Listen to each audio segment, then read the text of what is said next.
दोस्तों नमस्कार। आपने देखा होगा कि भगवान श्री कृष्ण के सभी चित्रों में सिर पर मोर पंख होता है। क्या कभी ख्याल किया कि ऐसा क्यों? वस्तुतः श्री कृष्ण के सिर पर लगा मोर पंख केवल सजावट नहीं है, इसके पीछे गहरा धार्मिक, प्रतीकात्मक, दार्शनिक और प्राकृतिक अर्थ निहित है। परंपरा, पुराण, लोक कथा और मनोविज्ञान चारों स्तर पर इसके सुंदर अर्थ मिलते हैं। एक कथा के अनुसार एक दिन गोपियां श्री कृष्ण के लिए फूल चुन रही थी ताकि वे उनके लिए सुंदर मुकुट बना सकें। श्री कृष्ण यह देखकर मुस्कुरा उठे। वो बोले, मेरे लिए इतने सुंदर फूल क्यों? गोपियां बोली, क्योंकि आप हमें प्रिय हैं।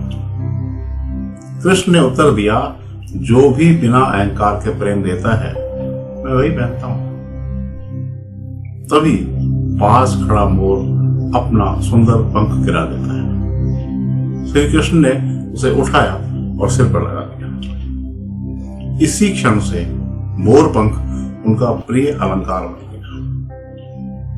कथा है कि मथुरा वृंदावन में मानसून आने पर मोर प्रसन्न होकर नृत्य करने लगे। श्री कृष्ण ने अपनी बांसुरी बजाना शुरू की। बांसुरी की ध्वनि से मोर इतना मोहित हुए कि नाचते नाचते उन्होंने अपना सुंदर पंख कृष्ण के चरणों में समर्पित कर दिया। कृष्ण ने उसे उठाया और सिर पर रखकर कहा, यह मेरे मित्र का प्रेम है, इसलिए उन्हें मोर मुकुटधारी कहा जाता है। ज्ञातव्य है कि पुराणों में मोर पंख को शुभ माना गया है। मोर पंख में 3 आंखों जैसे चित्र होते हैं जो कि ज्ञान, कर्म और भक्ति के प्रतीक हैं। मोर पंख 7 रंगों से बना है जो 7 चक्रों और 7 बाहुओं का प्रतीक है। इसलिए इसे धारण करना धर्म, सौंदर्य और संतुलन का चिन्ह माना जाता है। श्रीमद्भागवत में वर्णन है कि कृष्ण अपने सिर पर वनमालाएं, वनफूल तथा मोर पंख का अलंकार धारण करते थे।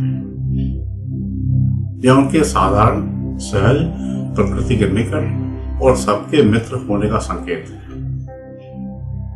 एक अन्य कथा कहती है कि जब कंस ने कृष्ण की पहचान करने के लिए दूत भेजे, तब नंद गांव के लोगों ने कृष्ण के सिर पर मोर पंख लगा दिया ताकि वे साधारण ग्वाल बाल की तरह लगे। यही वेशभूषा बाद में उनकी अलंकार परंपरा बन गई। मोर पंख का आध्यात्मिक अर्थ यह है कि मोर पंख जितना सुंदर है उतना ही हल्का। इसके पीछे शिक्षा दी जाती है कि सुंदरता का अहंकार नहीं होना चाहिए।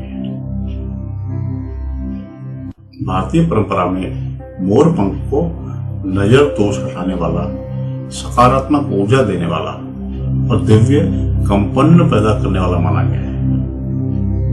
यही वजह है कि इसे लोग घर के मंदिर में रखते हैं। मोर पंख में सकारात्मक ऊर्जा की वजह से ही तांत्रिक व ओझा झाड़ फूंक के लिए इसका इस्तेमाल करते हैं। इसी प्रकार जैन संतों की पिच्छी एक अत्यंत पवित्र और अहिंसक उपकरण है। यह मोर के गिरे हुए पंखों से बनाई जाती है।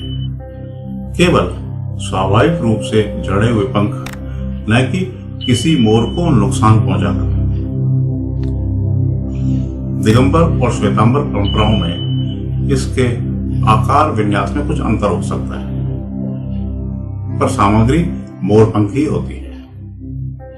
जैन मुनि इसे अहिंसा के लिए प्रयोग करते हैं, जैसे बैठने से पहले छोटे जीवों को हटाने हेतु, ताकि अनजाने में हिंसा न हो।